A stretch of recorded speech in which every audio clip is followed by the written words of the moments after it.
Assalamualaikum warahmatullahi wabarakatuh. Alhamdulillahi wa kafa wassalatu wassalamu ala sayyidina Muhammadinil Mustafa wa ala alihi wa sahbihi ahli sidqi wal wafa, amma ba'du. Para pemirsa yang berbahagia, kembali kepada Kultum Ramadan Lazis Nuwonokuto Maju yang berbahagia. Pada kesempatan ini saya ingin mengambil topik tentang hal-hal yang masih terkait dengan masjid. Satu bentuk wakaf yang menjadi primadona masyarakat kita. Salah satu masalah yang kita sampaikan di sini adalah bagaimana menggunakan karpet, lampu masjid, dan apapun di luar masjid. Semisal untuk acara pernikahan dan lain-lain. Karpet, lampu, apapun yang ada di masjid itu kemudian digunakan untuk selain daripada masjid itu, bagaimana hukumnya?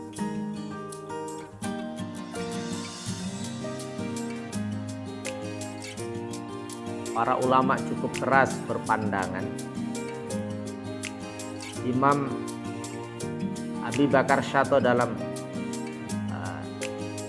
Syekh Zainuddin Al-Malibari di dalam Hamish I'anatul Talibin, ini kitab Fathul Mu'in, menjelaskan la yajuzu isti'malu hasril masjid wala firashi fi ghairi firashi mutlaqan sawa'un kana li hajatin amla kama afta bihi syekhuna.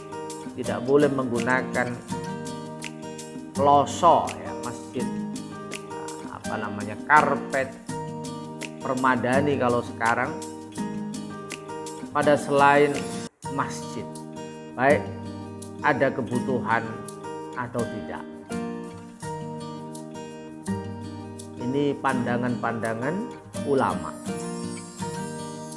Dalam Fatawil Fiqhiyah Al-Kubra karya Ibnu Hajar juga disampaikan wala yajuzu isti'malu hasril masjid wala firashi bi ghairi firashihi mutlaqan sawau angkana li hajatin amla wa isti'maluha fil a'ras min akbaril munkarat allati yajibu ala kulli ahadin inkaruha. Wa qad shaddada al ulama an nakir ala man yufrishu bil a'ras wal afrah wa qalu yahrumu farshuha walau fi masjidin akhar. Sangat keras ulama kita, tidak boleh menggunakan harta benda masjid untuk selain masjid, karena memang wakif, orang yang mewakafkan niatnya untuk masjid, sehingga memang harus dijaga kebersihannya dan kemanfaatannya untuk masjid itu. Para pemirsa yang berbahagia, kemudian ada persoalan lain selain masalah karpet, yaitu bolehkah masyarakat kita menggunakan air masjid, air sumur di masjid untuk kebutuhan masyarakat sehari-hari. Kesimpulan sederhana dari ibarah yang ada di kitab ini adalah masyarakat tidak diperkenankan menggunakan air sumur masjid untuk kebutuhan sehari-hari. Hal ini jika air tersebut diwakafkan kepada masjid hanya untuk keperluan yang berkaitan dengan kemaslahatan masjid. Artinya sumur itu betul-betul dibuat hanya untuk kepentingan masjid. Tetapi apabila sumur itu dibuat, diwakafkan untuk kemaslahatan umum, atau sudah menjadi tradisi penggunaannya untuk masyarakat pada zamannya wakif, orang yang mewakafkan, maka diperbolehkan sesuai dengan tradisi yang berlaku. Masya Allah, ini hukum yang sangat fleksibel. Ini diambil di dalam kitab Al-Fatawil Fiqhiyah Al-Kubra karangan Imam Ibnu Hajar, juga dalam kitab Tuhfatul Muhtaz fi Syarhil Minhaj. Wa kadza yu'khadhu min dzalika hurmatu ma jarat bihil 'ada min anna katsiran minan nas yadkhuluna fi mahalli taharah li tafrihi anfusihim thumma yaghsiluna wujuhahum wa aydiyahum mimma al-fusaq al-mu'addal lil wudu' li izadil khabar wa yanbaghi anna mahalla hurmati ma dzukira ma lam tajri al-'adah bi fi'li mithlihi fi zamanil waqif.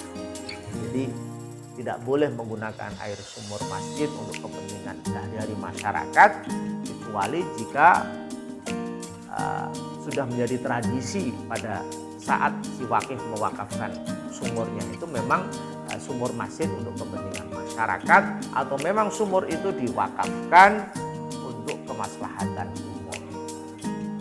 Bapak pemirsa yang berbahagia, jadi ada hukum yang keras yang tadi saya sampaikan, tidak boleh menjadikan karpet masjid digunakan untuk acara resepsi, acara-acara pengajian di tempat lain. Kemudian juga ada hukum yang fleksibel bagaimana sumur masjid bisa digunakan masyarakat sekitar jika memang tradisi masyarakat pada saat wakif, orang yang mewakafkan itu memang masyarakat bisa memanfaatkan air sumur masjid untuk kepentingan mandi dan lain-lain. Tentu ini semakin mendekatkan masjid pada masyarakat sehingga ada rasa memiliki masyarakat itu tidak hanya memanfaatkan air masjid tapi juga untuk memakmurkan masjid itu. Dengan mereka menggunakan air masjid maka ada tanggung jawab bagaimana meramaikan masjid, menghadiri sholat jamaah, menghadiri majelis-majelis ilmu dan menjaga keamanan masjid.